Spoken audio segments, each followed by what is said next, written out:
오늘 성경 말씀은 로마서 2장 6절입니다. 로마서 2장 6절 바로 봉독하겠습니다. 그분께서는 각 사람이 행한 대로 갚아 주시리니.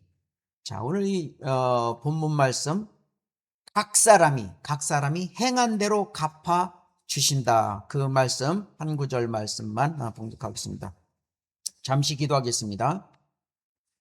신실하신 아버지 하나님, 한 주 동안도 살펴주셨다가 오늘 이처럼 아버지 앞에 경배드리게 하여 주셔서 감사드립니다. 이 시간 경배를 받아 주시길 원합니다. 한 주 동안도 우리가 주 예수 그리스도를 생각하며 아버지께 기도하고 우리가 살아간다고 하지만 우리는 여러 그러한 조건들로 인하여 아버지의 마음을 아프게 해드린 적 있을 줄로 압니다. 그런 것들 다 용서하여 주시길 원합니다. 이 시간 말씀을 선포할 때 아버지 함께해 주시고 전하는 자나 듣는 모두가 오직 아버지 하나님을 높일 수 있는 그러한 시간 될 수 있도록 인도하여 주십시오. 그리고 오늘 특히 아버지의 말씀 선포할 때 그 사람의 그 중심이, 그 마음의 그 동기가 무엇인가, 이것을 선포하고자 합니다. 아버지 홀로 영광 받아 주시길 원하오며 주 예수 그리스도의 이름으로 기도드립니다. 아멘. 자, 오늘 성경 그 말씀 제목은 하나님의 도구라는 가면 뒤에 숨은 자, 하나님의 도구라는 가면 뒤에 숨은 자라는 제목으로 오늘 말씀을 선포하고자 합니다. 자, 이것은 무슨 얘기냐면 이제 거룩한 도구라는 이름 뒤에 자신의 그 의가 숨겨진 것이 무엇인가, 그것이죠. 자, 이것은 우리가 이제 지난주 그 설교 시간에서도 그 사람의 그 마음의 중심, 그 동기가 아주 중요함을 한번 그 설교를 했습니다.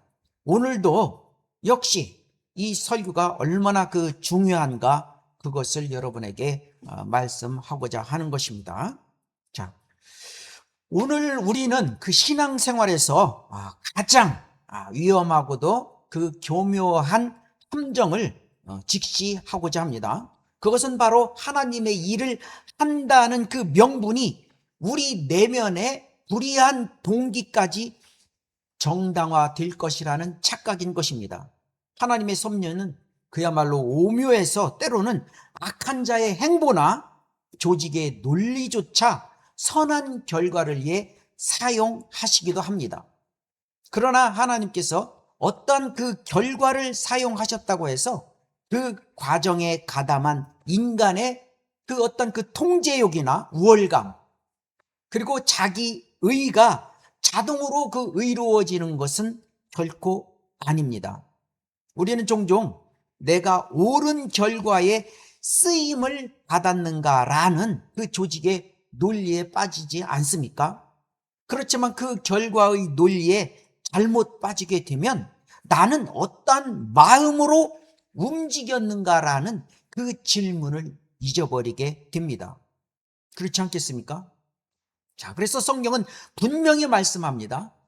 하나님은 우리가 속한 조직의 규모나 우리가 내놓은 위적 성과를 심판하시는 분이 아니라 각 사람의 개별적인 행위와 그 깊은 동기를 갚아 주시는 분이라는 사실. 그렇죠? 이처럼 오늘 이 말씀은 너무너무 중요한 말씀인 것입니다. 자, 여러분, 결과도 중요한 것입니다. 그러나 그 동기가 얼마나 중요한가를 제가 다시 말씀드리면, 여러분 구원받지 않았습니까? 그러나 그 구원을 받기 전에 여러분들은 어떠한 마음을 가지셨습니까? 예수 그리스도의 죽으심과 장사되심과 부활하심, 이 복음의 3대 요소를 머리가 아닌 마음으로 믿고 시인하지 않았습니까? 진심으로 그 동기가, 그러나 머리로만 생각하고 그 동기가 옳지 않았다라면 그 결과는 구원받지 못한 결과가 된다. 이건 어마어마하게 중요한 사실입니다. 많은 사람들이 이것을 놓치고 있습니다. 그렇죠? 그것을 우리가 오늘 말씀을 통해서 그 원리가 무엇인가를 깨닫고자 하는 것입니다. 그래서 오늘 말씀을 통한 이 거룩한 도구로 쓰임 받았다라는 그 가면을 각자가 다 벗어 던지고 우리 마음의 생각과 의도를 판별하시는 하나님 앞에 정직하게 서는 시간이 되기를 바랍니다. 자, 이에 첫째로 하나님의 그 섭리에 쓰임 받는 것과 개인의 의로움은 별개다, 이 사실인 것입니다. 결과에 상관없이 각 개인의 행위와 마음을 정밀하게 보응하시는 하나님이라는 사실이죠. 엄청나게 중요한 말씀입니다, 여러분. 자, 그래서 오늘 본문 말씀이 바로 각 사람에게 그의 행한 대로 갚아 주시리라, 그렇게 했던 것입니다. 그래서 하나님의 심판은 어떻습니까? 이 집단적인 성과에 묻어가는 것이 아니라 어떻습니까? 철저히 각 개인의 구체적인 행실과 그 이면의 의도를 대상으로 심판하겠다, 그 말씀인 것입니다. 자, 그래서 앞에서 잠깐 언급했던 여러분이 받았다라는 그 결과의 이전에 그 여러분의 의지로 동의한 것, 그렇죠? 믿었던 것, 그 동기가 불순하면 그 결과는, 그 열매는, 구원이라는 열매는 맺을 수가 없었다. 이거 하나만 봐도 오늘 이 말씀 설교는 다 이미 한 것과 같은 것입니다. 그것을 오늘 여러분들 반드시 가슴에 숙지하시기 바랍니다. 어떤 이가 하나님의 그 거대한 계획 속의 한 부분을 담당했다고 해서 개인의 죄나 그 불순한 동기가 용서받는다는 게 아닙니다. 여러분이 교회나 그 사역의 현장에서 좋은 결과를 냈다고, 그렇죠? 하나님께서 여러분의 모든 과정을 의롭다고 인정하는 것은 아니다, 그것입니다, 여러분. 물론 구원받은 결과는 그 이전에 우리의 중심을 보셨기 때문에 구원이라는 열매를 맺었습니다. 그러나 많은 사람들이 이 교회나 사역의 이러한 모든 그 현장에서, 그렇죠? 거리 설교를 하든, 그리고 구령을 하든 어떠한 형편으로 그것을 가지고 내가 그 동기는 불순한데 결과만을 가지고 자랑하거나 교회에서 다 떠들어댄다면 하나님께서는 그 결과 이전에 그 사람의 중심, 동기를 본다. 이건 어마어마하게 중요한 것입니다, 여러분. 네?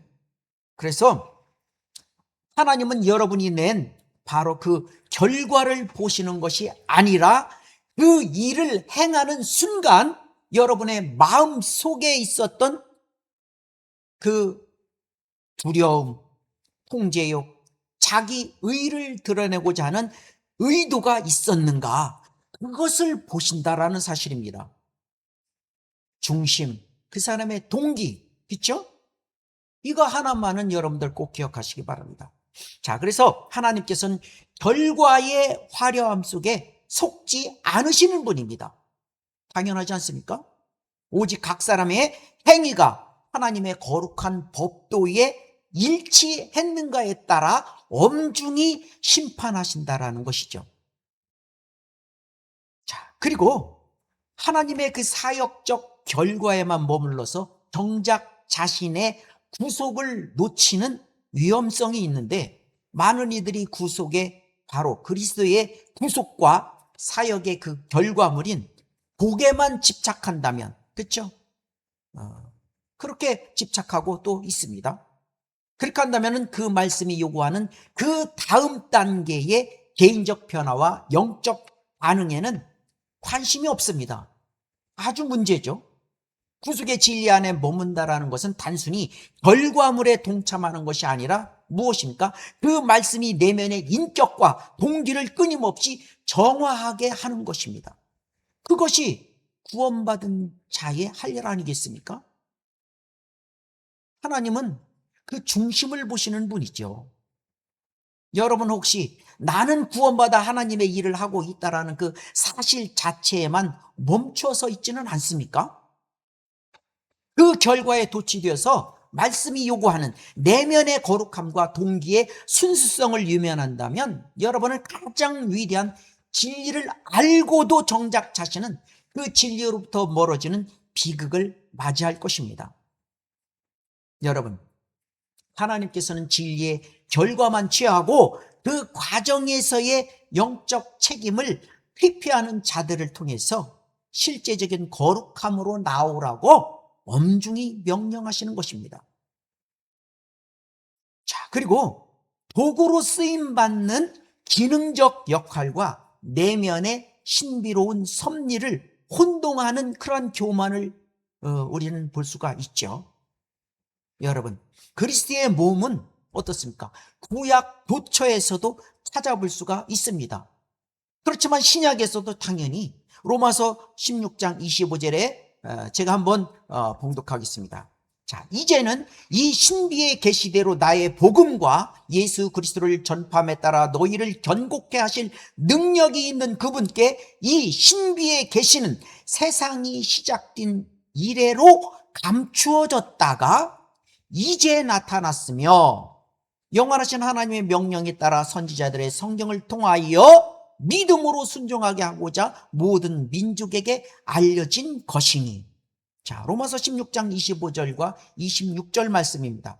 자, 여기서 세상이 시작된 이래로 감추어졌다가 이제 나타났다. 자, 이 말씀의 언급은 무엇입니까? 세상이 시작된 이래로 보여졌지만, 그렇죠? 사람이 모르고 있었다가 이제 바울의 복음을 통해 이제서 알게 되었다, 그 뜻입니다. 하나님의 섭리는 인간이 다 이해할 수 없는 그 방식으로 역사하셔서 때로는 어떻습니까?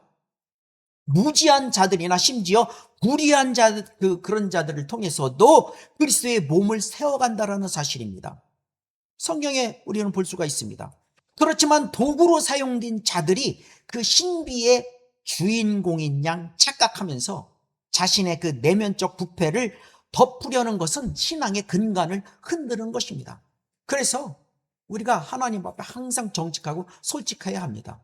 그러나 아직도 우리는 이 몸이라는 것을, 이 껍데기를 뒤집어 쓰고 있기 때문에 항상 죄를 질 수가 있고 죄에 노출되어 있기 때문에 죄라는 것을 알았다면 바로 그 자리에서 바로 엎드려서 회개하면 하나님께서는 용서해 주시는 것입니다. 그런데 회개하지 않는 사람들이 얼마나 많이 있습니까? 자, 그래서 그런 그 신앙의 그 근간을 흔드는데 가령 악한 일로 쓰임 받아놓고, 그렇죠? 자신이 잘했다고 자랑하고 합리화하는데, 자, 여러분 정말 이것은 아주 중요한 말씀입니다.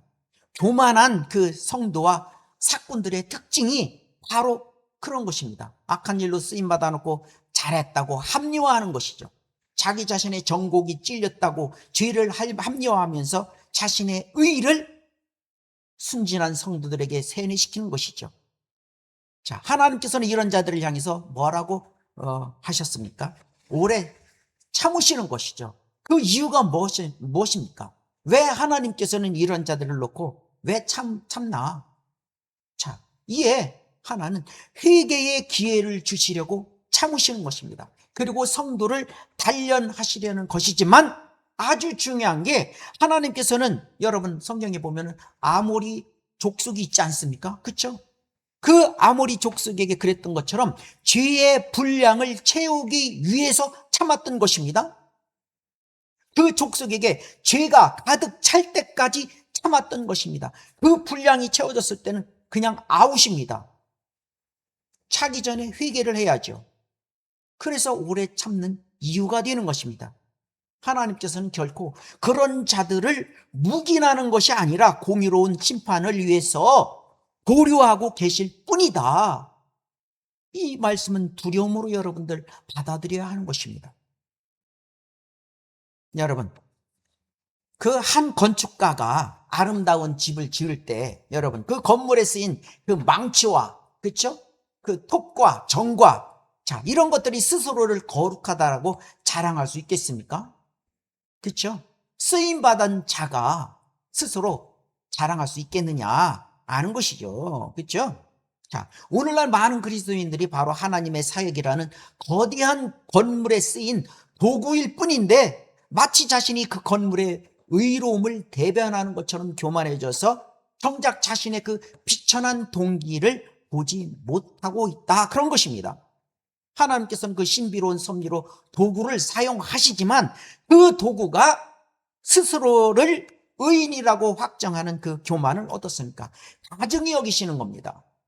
오직 겸손히 자신의 동기를 살피는 자를 하나님께서는 기뻐하시는 것이죠. 자, 이와 같이 하나님의 섭리라는 그 거대한 그 결과 속에 자신의 그 불의한 동기를 감추는 것은 역시 하나님을 속이는 헛된 시도다. 그렇죠? 성도는 오직 자신의 행위대로 갚으시는 하나님 앞에 단독자로 서야 한다라는 것입니다. 항상 하나님과 나 1대1인 것입니다. 그렇죠? 한 처녀, 교회죠. 그렇죠? 그것을 결코 잊지 말아야 한다는 것입니다. 집단적인 성격이 아닙니다. 자, 둘째로 종교적 명분과 조직 논리가 가려버린 자기 의의 실체가 무엇인가? 경건의 모양은 갖췄지만 어떻습니까? 실제적인 그 변화의 능력은 그 거부하는 그런 위선을 우리가 디모데후서 3장 5절 늘 여러분들에게 강조했던 말씀 아니겠습니까? 경건의 모양은 있지만 어떻습니까? 경건의 능력은 부인한다. 그렇죠? 그러니까 이런 자들에게서 돌아서라, 그렇게 말씀하고 있습니다. 명령인 것입니다. 그런 자들에게 돌아서라, 하나님께서 강력히 명령하고 계신 것입니다. 지금 마지막 때의 그 타락은 불신앙이 아니라 능력 없는 경건의 형태로 나타납니다. 네? 능력은 없는데 경건한 척하는 거, 그렇죠? 이 형태는 겉으로는 종교적 직분과 명분을 갖추고 조직의 일원으로서 활동하고 있지만 어떻습니까? 하나님의 말씀의 그 실제적인 권능은 철저히 거부하는 이중적인 상태를 의미합니다.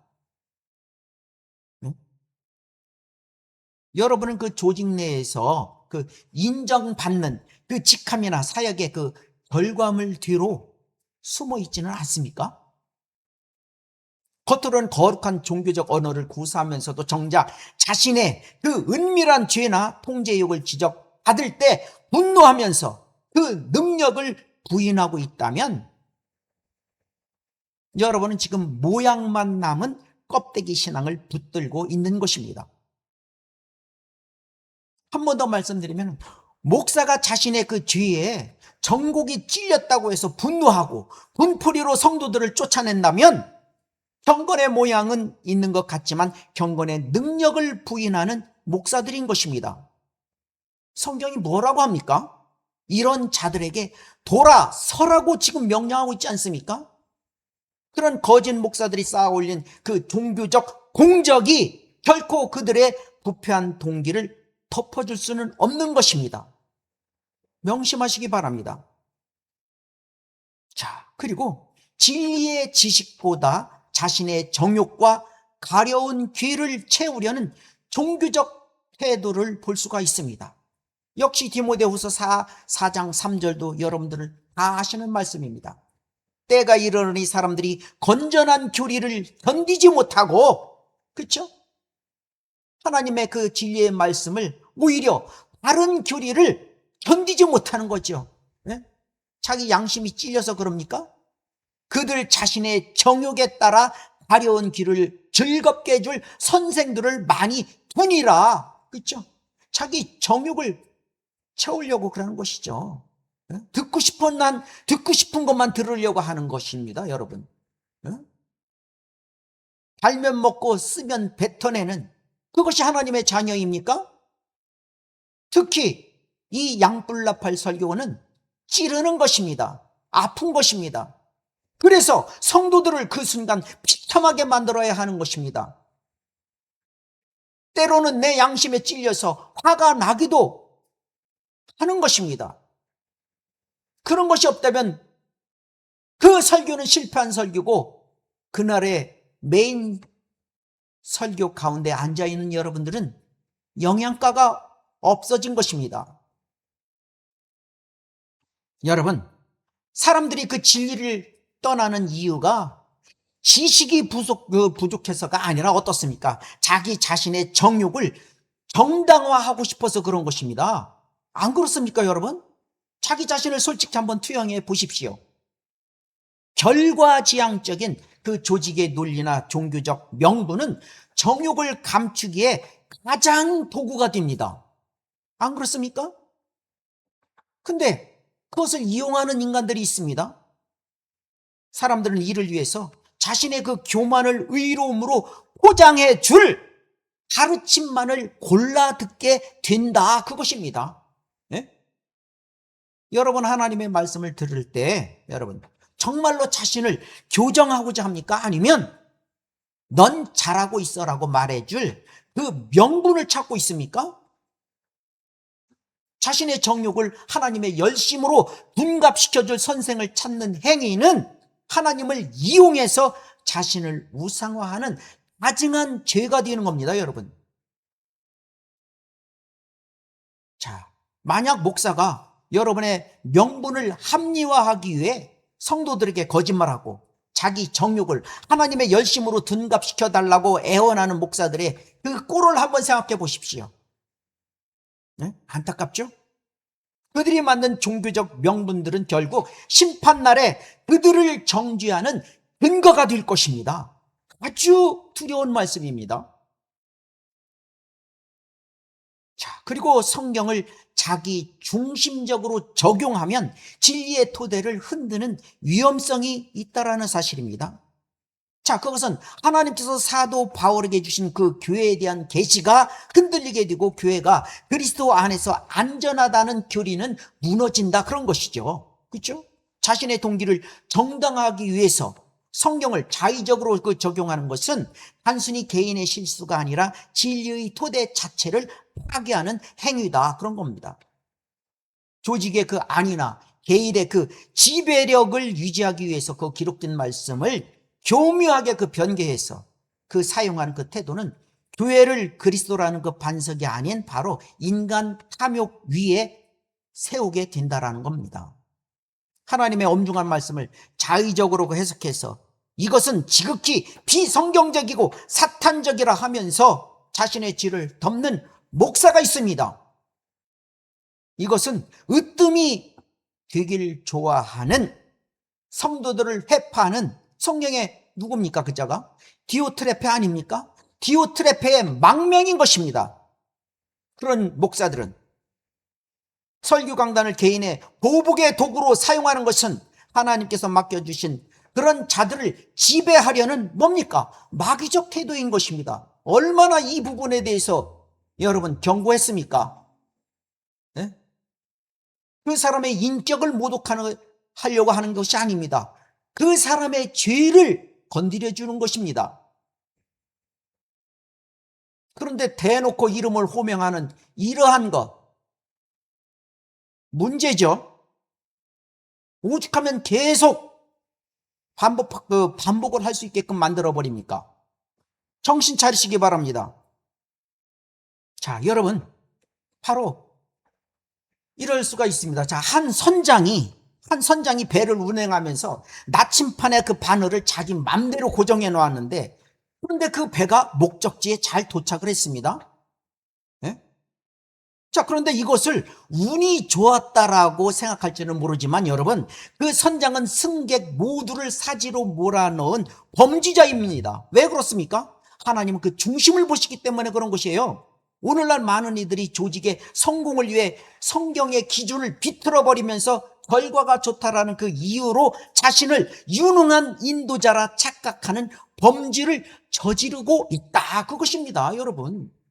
여기서 중요한 것은 나침판의 바늘을 자기 맘대로 고정한 그 중심, 그 마음, 그 동기를 하나님께서 보시는 것이지 당장의 그 결과를 보시는 하나님이 아니다, 이것입니다, 여러분. 안 그렇습니까? 하나님의 거룩한 계시를 개인의 유익과 명분을 위해 이용하는 자들은 그들이 무너뜨린 진리의 토대 위에서 멸망할 것임을 하나님께서는 엄중히 선포하셨던 것입니다. 자, 이와 같이 조직적 명분과 조직의 성과는 성도의 내면을 정화하기는커녕 오히려 어떻습니까? 인간의 정욕과 자기 의를 감추는 견고한 진이 될 수 있음을 경계해야 한다라는 사실이죠. 자, 이제 그 셋째로 말씀의 칼날, 그 날카로운 칼날 아래 우리의 그 동기를 성별해야 한다는 것입니다. 말씀의 칼날. 그렇죠? 우리의 동기가 도대체 무엇인가? 이것을 성별해야 된다. 자, 그렇기 때문에 우리가 히브리서 4장 12절 말씀에서도 나오지 않습니까? 마음의 생각과 의도를 예리하게 판별하시는 하나님의 말씀이 바로 하나님의 말씀은 살아있고 능력이 있어 양날이 있던 어떤 그 칼보다 예리하여 혼과 영 그리고 관절과 골수를 찔러 가르고 마음의 생각들과 의도들을 판별하시느니라. 자, 강력한 말씀 아니겠습니까? 하나님의 말씀은 단순히 지식을 전달하는 그러한 책이 아니라 인간이 스스로 속이고 있는 깊은 내면의 의도를 파헤치는 살아있는 칼날이다. 그것이 하나님의 말씀이다. 이것입니다. 우리가 종교적 명분이나 조직의 논리로 아무리 정교한 방어막을 칠지라도 성경은 그 방패를 뚫고 들어가서 우리의 행동을 움직였던 진짜 동기가 무엇이었는지를 판별해냅니다. 이것이 하나님의 강력한 말씀인 것이죠. 그 앞에 누가 설 수가 있으며 그 앞에 누가 거짓말할 수 있겠습니까? 성도 여러분, 여러분의 그 일들이 성공적이었다라는 그런 사실이 여러분의 마음까지 깨끗하다라는 증거는 아닙니다. 잘 하셔야 합니다. 하나님의 말씀 앞에 단독자로 서서 여러분의 영과 혼을 그 말씀의 칼날 아래 내어 맡기시기 바랍니다.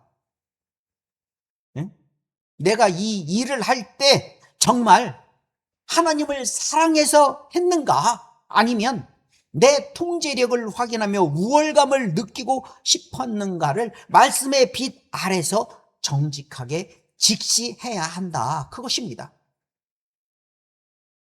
하나님께서는 겉으로 드러난 그 종교적 행위가 아니라 바로 말씀의 칼날로 드러난 마음의 의도를 근거로 우리를 심판하시는 것입니다. 두려운 말씀입니다. 오직 그 칼날 앞에 자신을 굴복시키는 자만을 정결하다고 말씀하시는 겁니다, 여러분. 그리고 자신의 영과 동기가 진정 하나님께 속했는지 스스로 시험해야 합니다. 그것이 바로 요한일서 4장 1절 말씀인 것입니다. 제가 봉독하겠습니다. 사랑하는 자들아, 모든 영을 다 믿지 말고 그 영들이 하나님께 속하였는지 시험하라. 이는 많은 거짓 선지자들이 세상에 나왔음이니라. 여러분, 성경은 타인의 영만을 시험하라고 하지 않고 우리 안에 역사하는 동기와 영적 흐름이 진정으로 하나님으로부터 온 것인지 시험할 것을 명령하고 있습니다. 지금 많은 이들이 하나님의 그 도구라는 이름으로 사역하지만 어떻습니까? 실제로는 자기 의와 교만이라는 거짓 영에 사로잡혀 움직이는 그 경우가 허다하기 때문에 시험하라고 하시는 것입니다. 여러분은 자신이 하나님의 섭리 안에 있다는 그 확신만으로 안주하지 마십시오. 여러분의 열심이 하나님을 향한 그 순수한 헌신인지 아니면 나를 증명하려는 종교적 정욕인지 끊임없이 시험해야 합니다. 그렇죠? 내가 쓰임받았다라는 그 결과가 여러분의 내면까지 의롭다고 확정해주는 포장이라고 믿는 순간 여러분은 거짓의 영, 거짓 영의 미혹에 빠지게 되는 겁니다. 네? 내면까지 의롭다고 자기 스스로 확정하는 그 순간 거짓의 영의 그 미혹에 빠진다. 그겁니다. 정신 차리자, 그런 겁니다. 자, 그래서 하나님께서는 스스로를 시험하지 않고 맹목적인 확신 속에 머무는 자들을 경계하고 있는 것이죠. 자, 그리고 그 인간의 명분이 아닌 오직 기록된 진리만 얻는 참된 거룩함이 있습니다. 요한복음 17장 17절에 아버지의 진리로 그들을 거룩하게 하여 주옵소서. 아버지의 말씀은 진리니이다. 그렇죠? 성도를 거룩하게 만드는 것은 조직의 그 역할이나 훌륭한 결과물이 아니라 오직 하나님의 기록된 진리뿐이다. 인간이 만든 그 명분이나 그 결과론적 해석은 일시적인 그 안도감을 줄 수는 있지만 어떻습니까? 우리를 하나님 앞에 실제적으로 성별시키고 거룩하게 만드는 그 능력은 오직 변치 않는 말씀에만 있다는 것이죠. 당연한 것입니다. 자, 그리고 아무리 깨끗하게 보여도 그 물, 그렇죠? 그 물을 현미경으로 들여다보면 어떻습니까? 수많은 그 불순물이 보이듯 우리의 그 가장 의로워 보이는 행위도 하나님의 그 진리라는 현미경 아래서는 자기 중심적인 그 모든 오염들이 다 드러나는 것이죠. 자, 그렇기 때문에 인간적인 그 위로나 조직의 그 칭찬으로 여러분의 그 양심을 달래려 하지 말자, 그겁니다. 오직 기록된 진리의 말씀 앞에 무릎 꿇고 그 진리가 여러분의 동기부터 거룩하게 수술하도록 허락하십시오. 하나님께서는 인간이 스스로 세운 그 거룩함의 기준을 배격하십니다. 오직 기록된 진리의 말씀으로 그 동기부터 성별된 자만을 진정한 하나님의 자녀로 판단하신다라는 사실입니다. 이와 같이 성도는 결과의 성공 여부를 따지기보다 살아있는 말씀의 칼날 앞에 자신의 동기를 날마다 성별하면서 하나님께 쓰임받는 도구인 동시에 하나님 앞에 정결한 단독자로 서야 한다라는 것입니다. 자, 오늘 말씀 결론은 우리는 오늘 매우 엄중한 신앙의 경계선 앞에 섰습니다. 우리는 내가 하나님의 도구로 쓰임받고 있다는 사실이 나의 모든 내면적 부패를 덮어줄 것이라고 착각하며 살고 있지는 않는가? 하나님의 진리를 집단이나 조직의 부속품으로 심판하지 않는 것이죠. 하나님께서는 항상 하나님은 각 사람의 그 각 개인의 행위와 그 깊은 곳에 동기를 갚아주시는 분이다. 이것을 꼭 기억하시기 바랍니다. 조직의 논리, 그리고 종교적 명분, 결과의 화려함은 사람의 눈을 속일 수는 있어도 하나님의 불꽃 같은 눈동자는 속일 수가 없는 것입니다. 여러분이 지금 붙들고 있는 그 거룩한 명분이 혹시 여러분 안에 두려움과 통제, 그리고 자기를 높이려는 우월감을 감추기 위한 수단은 아닙니까? 여러분은 지금 무엇을 했는가에 취해 있습니까? 아니면 어떠한 마음으로 하고 있는가에 떨고 있는 것입니까? 하나님께서 네가 거둔 결과는 내가 사용했으나 네 마음은 나와 상관없다라고 하신다면 여러분 뭐라 대답하실 것입니까? 오늘 본문의 그 말씀처럼 뭐라고 합니까? 그분께서는 각 사람이 행한 대로 갚아 주신다. 이 엄중한 말씀을 여러분 가슴에 새기십시오. 자, 그리고 마태복음 12장 35절 말씀에 아주 중요한 말씀이 있습니다. 여러분의 그 중심을 낱낱이 헤집는 그 말씀인 것입니다. 선한 사람은 마음에 쌓은 선한 보화에서 선한 것을 내고 악한 사람은 악한 보화에서 악한 것들을 내느니라. 주께서는 모든 것을 자신을 위하여 지으셨으니 정녕 악한 날을 위하여 지으신 악인까지다. 그렇죠? 여러분, 이거 엄청 두려운 말씀입니다. 선한 일은 선한 날에 선한 사람을 통해서 이루어지고 악한 일은 악한 날에 악한 사람을 통해서 이루어진다면 여러분 어떻게 생각하십니까? 두렵지 않습니까? 자신이 악한 자로 쓰임을 받았으면서도 하나님의 거룩한 도구로 쓰임 받은 것으로 생각한다면 여러분 엄청난 착각인 것입니다. 결과에 쓰임 받았다라는 그 사실로 자신의 의로움을 확정하지 마시기 바랍니다. 여러분 마지막으로 아주 쉽게 예를 들면서 말씀을 가름하겠습니다. 어떤 회사 사람이 그래도 내 덕분에 거기서 빠져나왔잖아. 나 아니었으면 계속 그곳에서 그 사장 비용만 맞추고 있었을 게 뻔하지. 이렇게 말합니다.